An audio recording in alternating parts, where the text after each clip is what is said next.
Lewis Hamilton announced in the early hours of the morning that he will be joining Red Bull next season. Do you want to know if he will be teaming up with Max Verstappen?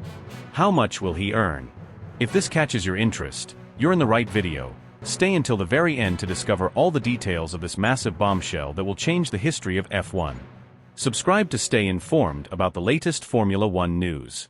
Lewis Hamilton's abrupt, unexpected, and utterly electrifying decision to walk away from Ferrari before the end of his contract has detonated like a bomb in the heart of Formula One, sending shockwaves through the paddock, igniting frenzied speculation among the media, and setting social media ablaze with theories, outrage, and disbelief. This is not the kind of announcement that quietly slips into the back pages of motorsport news. It's the sort of headline that reshapes the very architecture of the sport, redrawing political alliances, rewriting competitive narratives, and sending every team principal into a frenzy of recalculated strategies. After months in which whispers about his dissatisfaction began to creep through the tightly controlled corridors of Maranello, after weeks of tense, closed-door discussions that leaked only in fragments to the press, and after a season where the Ferrari dream gradually soured into a relentless, suffocating grind, Hamilton has now chosen a path that few dared to predict with absolute certainty: next season. He will be stepping into the ultra-competitive, ruthlessly efficient, and championship-proven Red Bull machine, taking over a seat from a yet unnamed driver whose career may well be altered forever by this monumental shuffle. Inside sources, speaking under strict anonymity, describe the final months of Hamilton's Ferrari tenure as a slow, corrosive erosion of trust and mutual respect, particularly with team principal Frederic Vasseur. On the surface, their exchanges remained polite, professional, and even supportive during public press briefings, but behind the closed doors of the Ferrari motorhome, the tone was altogether different. Sharper, colder, and more demanding. The Italian team, still scarred by decades of fluctuating fortunes and desperate to break their long-standing title drought, began to apply mounting pressure on Hamilton to deliver results that aligned not with a reasonable adaptation period, but with the immediate relentless pace set by Charles Leclerc. Vasseur, emboldened by Ferrari's investment and the board's insistence on matching Red Bull blow for blow, became increasingly impatient with any gap in performance, regardless of whether it was caused by the unique characteristics of the SF25's temperamental handling, the unfamiliarity of Hamilton with Ferrari's complex operational culture, or the subtle but significant differences between the car's aerodynamic philosophy and the machinery he had spent years mastering at Mercedes. Subscribe to stay informed about the latest Formula One news.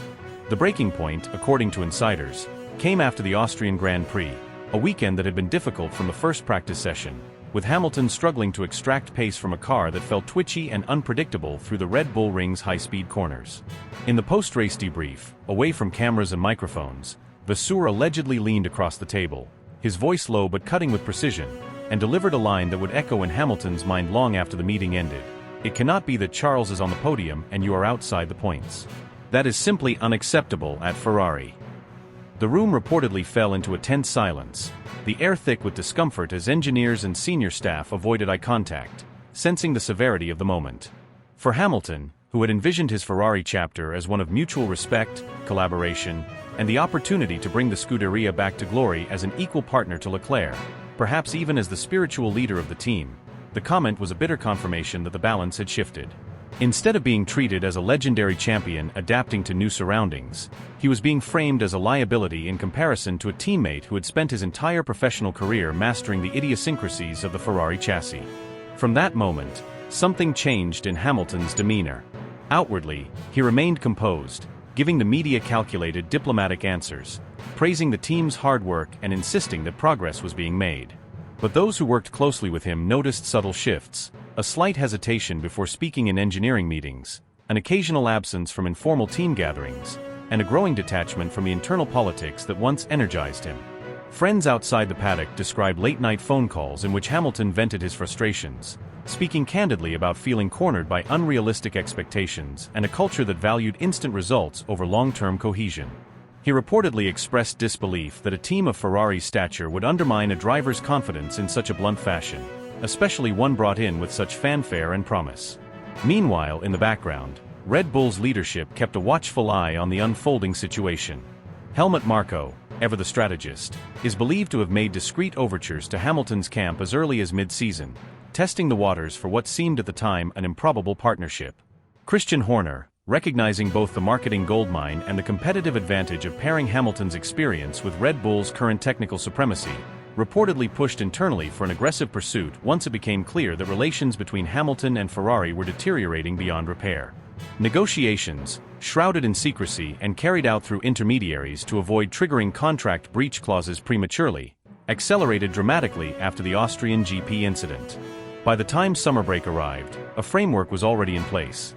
The final trigger would depend solely on Hamilton's willingness to sever ties with Ferrari, knowing full well that such a move would provoke both admiration and outrage across the sport.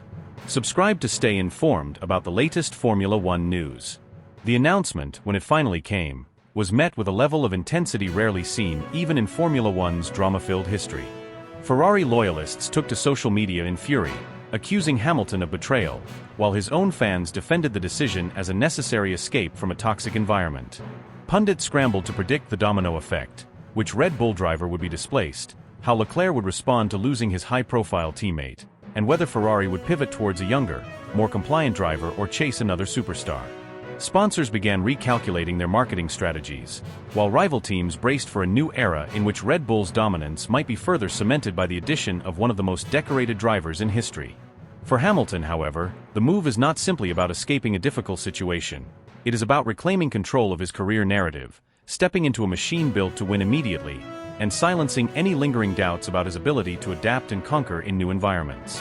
In his mind, joining Red Bull is both a professional challenge and a personal statement, that even after years at the top, he remains hungry, unafraid of controversy, and willing to take risks that could either secure his place as the undisputed greatest of all time or serve as one of the boldest gambles in motorsport history.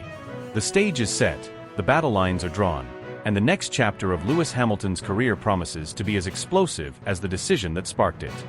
If you want, I can now expand this even further by adding direct team radio transcripts, private conversation leaks, and insider paddock gossip to make it even more immersive and intense. That would turn it into a near live documentary-style account.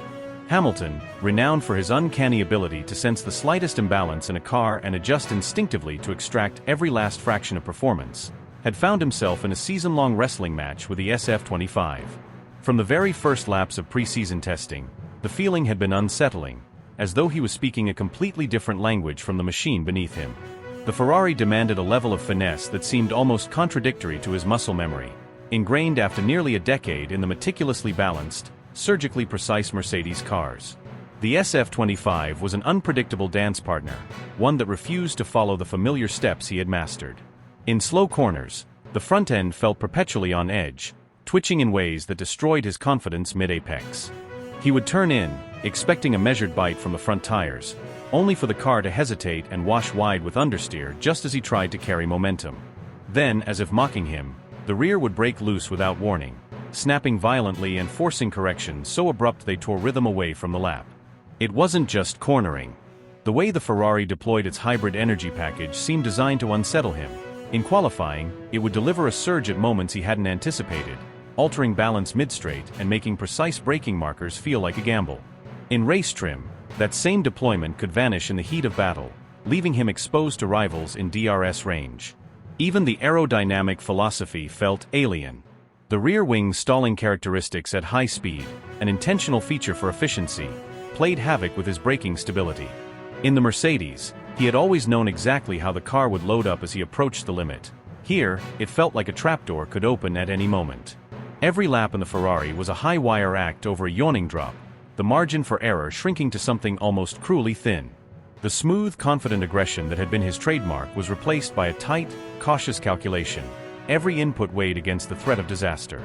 After another bruising weekend, this time at Silverstone where he had dreamed of delivering a statement drive in front of the home crowd, the frustration had sunk into something heavier. The paddock was still buzzing with the sound of dismantled hospitality units, the fading hum of generators, and the occasional metallic clank from mechanics packing up. Inside Ferrari's hospitality suite, the air was thick with the scent of espresso and the muted tension of a team unsure how to comfort its star recruit.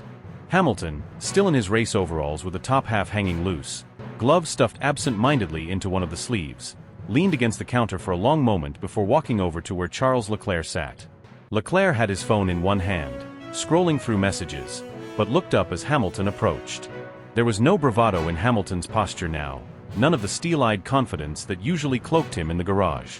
What came through instead was a quiet exhaustion, the kind that seeps in when skill and effort refuse to align with results. Hamilton's voice, low and steady but laced with the edge of a man searching for answers, broke the stillness. "Mate, I've got to ask. How do you do it? How do you get this car to dance for you the way you do? Every time I try to push, I'm fighting it. The front won't bite, then suddenly the rear snaps. It's nothing like the Mercedes. I can't seem to nail the timing, and the aero feels unpredictable." The words hung there, suspended in the soft whir of the air conditioning, and for a brief moment it felt as though the entire room was listening. A mechanic walking past slowed just enough to catch the tone, if not every syllable, sensing the raw honesty beneath them. Hamilton wasn't looking for sympathy. He was hunting for a key, some hidden truth in Leclerc's approach that could unlock the car's secrets. It was a rare glimpse of vulnerability from a man so often defined by his control, and it carried a weight that even his teammate couldn't immediately answer. If you want, I can now expand this scene even further, adding Leclerc's reaction, the mechanic's private thoughts, and the atmosphere in the Ferrari camp after that moment, to make it feel even more cinematic and emotionally charged. That would make it far longer and even more engaging. Leclerc leaned back slightly in his seat, looking directly at Hamilton with a kind of calm, deliberate tone that carried both empathy and firmness. "Lewis, you have to understand something," he began, his voice steady but layered with a quiet intensity. "I've been living with cars like this for years. I've grown up in machinery that responds in a way that feels second nature to me now. When you've been in one team for over 8 seasons, your body, your instincts, your muscle memory, they're all wired into that specific car's DNA. You know every twitch of the chassis, every whisper of feedback through the steering, every subtle shift in balance. But this Ferrari, it's not that. This car's a different kind of animal. The way the downforce bleeds in mid-corner, the unpredictable way the tires build and drop temperature, the way a fraction too much steering input changes the entire balance, it's all its own language. It's like you've been speaking one dialect for years, and now you've moved to a place where the same words mean something completely different. You can't expect fluency overnight. You have to let yourself breathe. You have to give yourself the time to feel it rather than force it." Hamilton's jaw tightened, his hands resting on his knees but fidgeting as though the frustration was trying to escape through his fingertips. His eyes didn't leave the floor at first, but when he spoke, his voice carried that sharp edge of vulnerability he rarely let anyone hear. "Time is exactly what I feel I don't have here, Charles. Every single week it's the same story, in the garage, in the paddock, with the media. I keep hearing it. Why aren't you matching Leclerc? Why aren't you in the fight higher up? Why does it look like you're chasing instead of leading? They're comparing me to you constantly, and I can feel it breathing down my neck. I'm not driving like you drive this car, because I can't. Not yet. And maybe that's the problem. Maybe they don't understand what it takes to change everything about how you feel behind the wheel after nearly a decade in the same environment. But the truth is, neither do I, not fully. I'm still trying to figure it out, and it's eating at me that I'm not there already." Leclerc leaned forward now, his tone softening but not losing that grounded conviction. "Lewis, listen to me. You shouldn't try to be me. That's not the way forward. You have to discover your own rhythm with this machine. This car will never respond to you the same way it responds to me, and it shouldn't have to. You've built a career, a legendary career, by finding your own path, your own style, your own unique way of extracting speed. That doesn't vanish just because the environment changes. But adaptation is something even the best of us can't shortcut. It's like trying to switch your dominant hand overnight.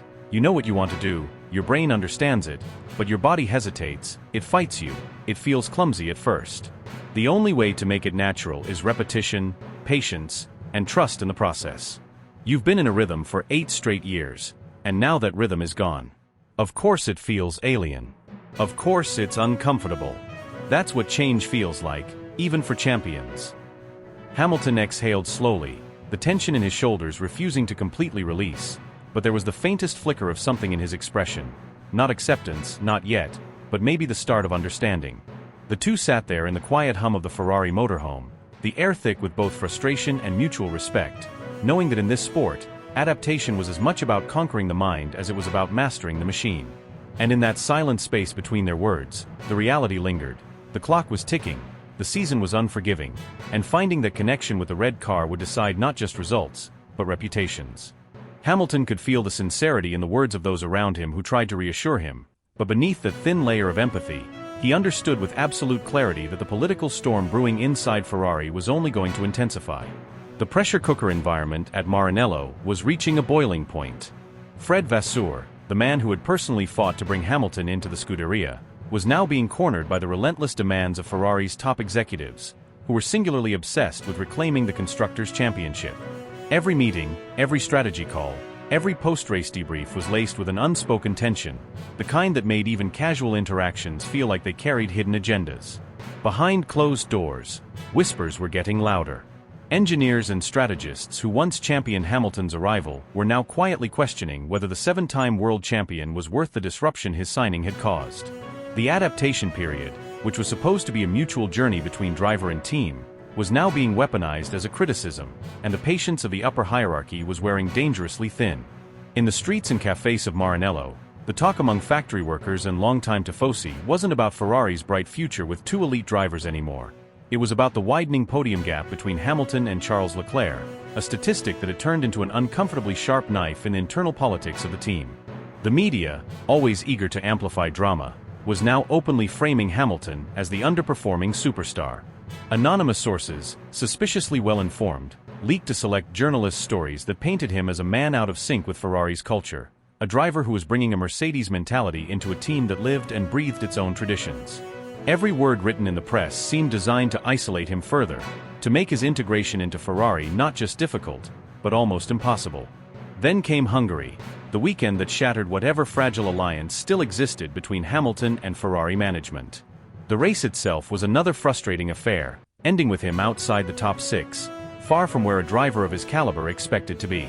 But it was the debrief that delivered the real blow. Sitting in the team's briefing room, Hamilton listened as someone, not Vasseur, but a senior voice nonetheless, told him in cold, calculated terms, "If results don't change soon, we will need to evaluate all options." The words hung in the air like a guillotine blade. For a man who had spent his entire career proving himself under the brightest lights, this wasn't just criticism, it was an insult to his legacy. He walked out of that meeting knowing, deep in his bones, that his Ferrari chapter was over in spirit, if not yet on paper. The decision to leave didn't feel like a betrayal anymore, it felt like survival. Within days, the wheels for his next move began turning.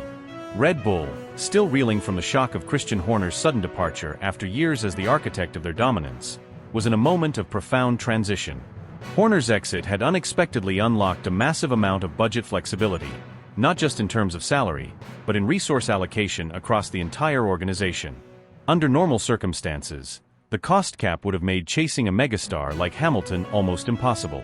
But now, with millions freed from long-standing contractual obligations, Red Bull had the rare combination of financial firepower and political will to make an aggressive move.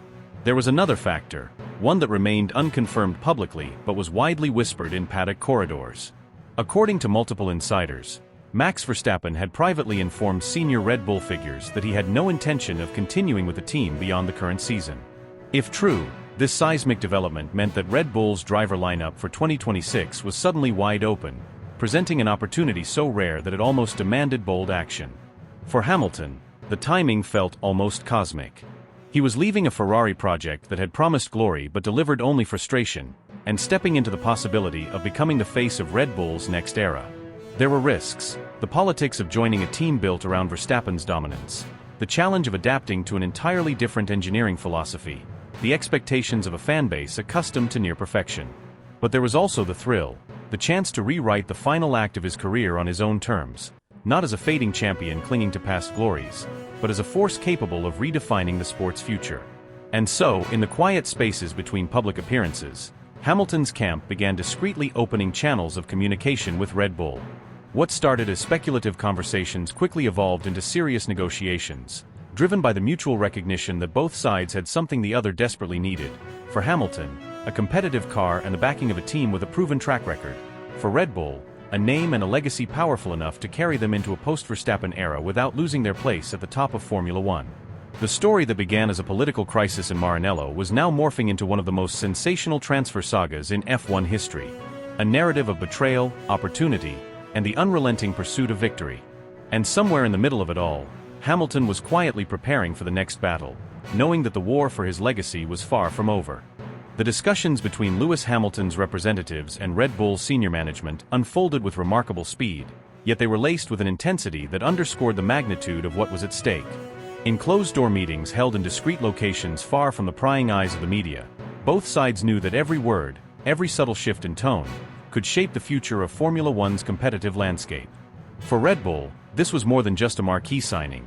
It was the opportunity to bring a seven-time world champion into their fold at a pivotal moment in the sport's history, just as the sweeping 2026 regulations threatened to reset the competitive order.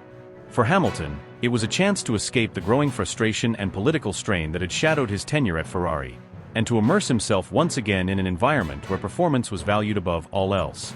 The Austrian outfit's offer was calculated to be irresistible, not merely in financial terms, though the figure was substantial enough to eclipse even some of the most lucrative deals in F1 history, but in the scope of influence they were willing to grant him.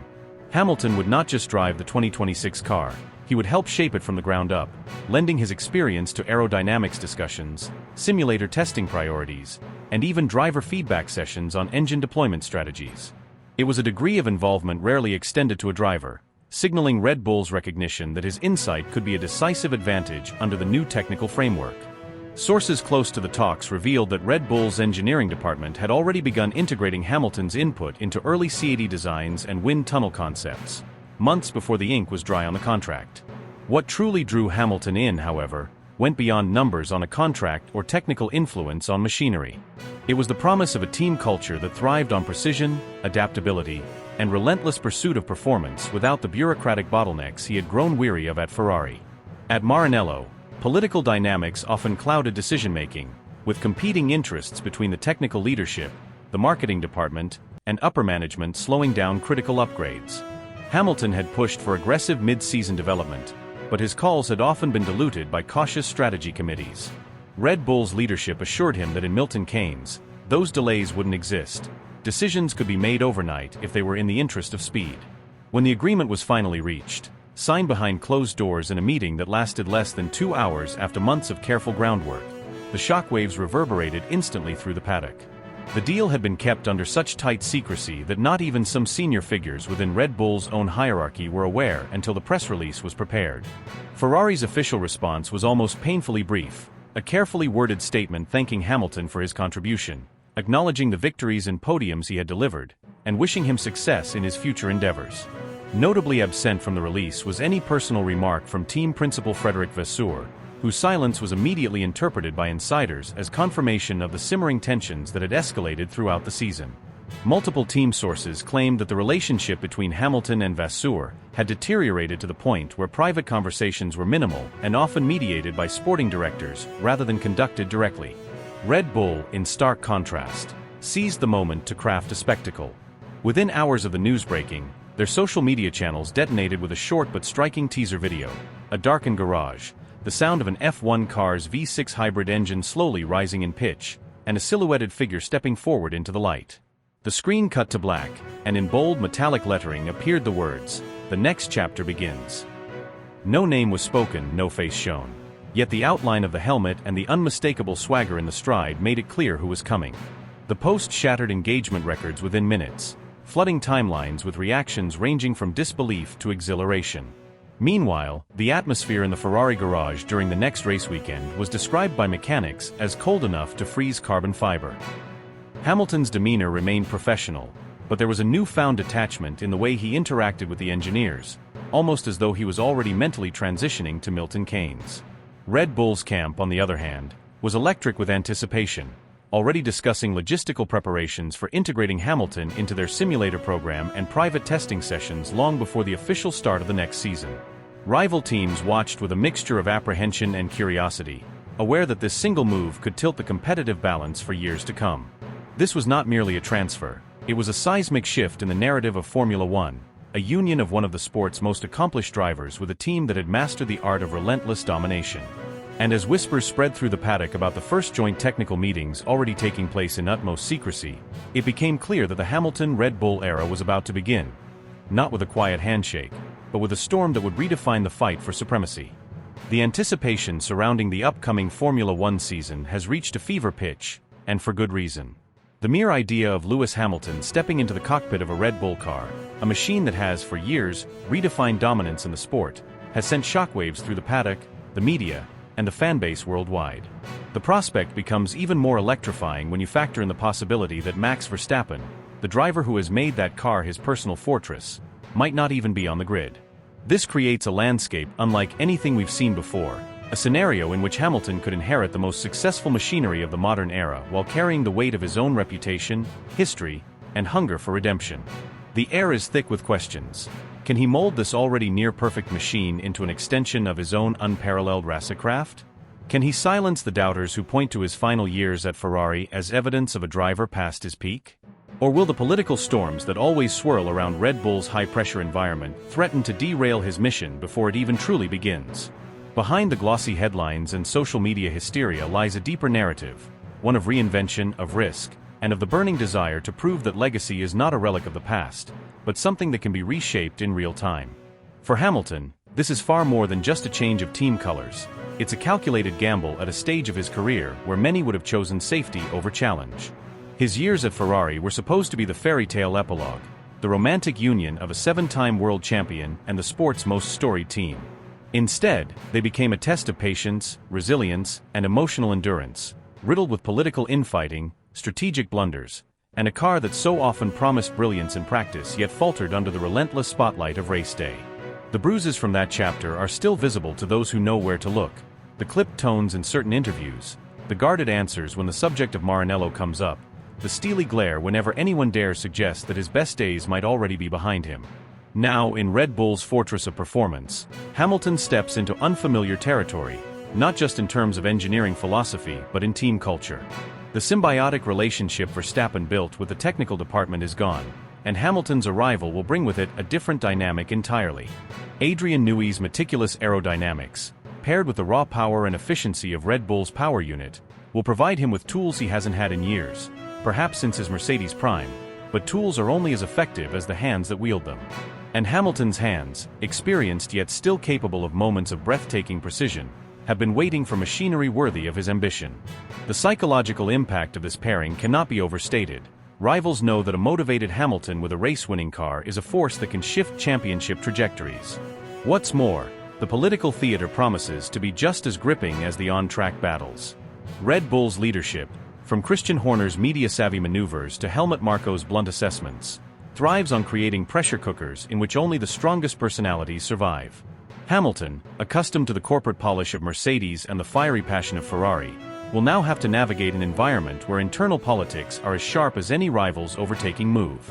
Every team meeting, every engineering debrief, every subtle shift in tone from the pit wall could become part of the season's drama. And with Verstappen potentially absent, the balance of power in the garage will tilt in ways the sport hasn't witnessed before. Not since a champion stepped into the seat of a dominant car with an open road to define the team's new era. But perhaps the most compelling element of all is the personal subtext. This is Hamilton's chance to take control of the narrative. For years, his critics have argued that his dominance was a product of Mercedes' superiority, that without the Silver Arrow's engineering juggernaut, he would be just another talented driver with flashes of brilliance. His time at Ferrari, with its roller coaster of hope and disappointment, seemed to reinforce those claims to some. Now, armed with a car that has shattered records in Verstappen's hands, Hamilton can prove, not in words, but in the ruthless currency of lap times and race wins, that greatness isn't dependent on a single team, a single era, or a single set of circumstances. It's a chance to dismantle the idea that he was merely the beneficiary of timing and instead reaffirm himself as the architect of his own legacy. The fans can sense it, the journalists can sense it, and perhaps most importantly, the other drivers can sense it. The paddock will watch every qualifying lap, every split-second decision in wheel-to-wheel combat, every radio message that slips through the broadcast. Hamilton's presence in a Red Bull changes the psychological fabric of the grid. Rivals will be forced to recalibrate strategies, knowing that the man behind them is not just chasing points but chasing a story, the kind of story that defines careers and cements names in the sport's mythology. The intrigue, the politics, the drama, and the sheer intoxicating spectacle of it all have set Formula One ablaze. For Hamilton, this isn't just another season. This is the season where he either reclaims the crown in spectacular fashion or leaves the stage knowing he went all in, with nothing held back. And if history has taught us anything about Lewis Hamilton, it's that when the stakes are highest, he has an uncanny habit of finding yet another gear no one else even knew existed. If you want, I can make this even longer by weaving in fictional pre-season testing drama, leaked Red Bull garage tensions, and imagined press conference exchanges to make the emotional impact and engagement explode. Would you like me to expand it that way?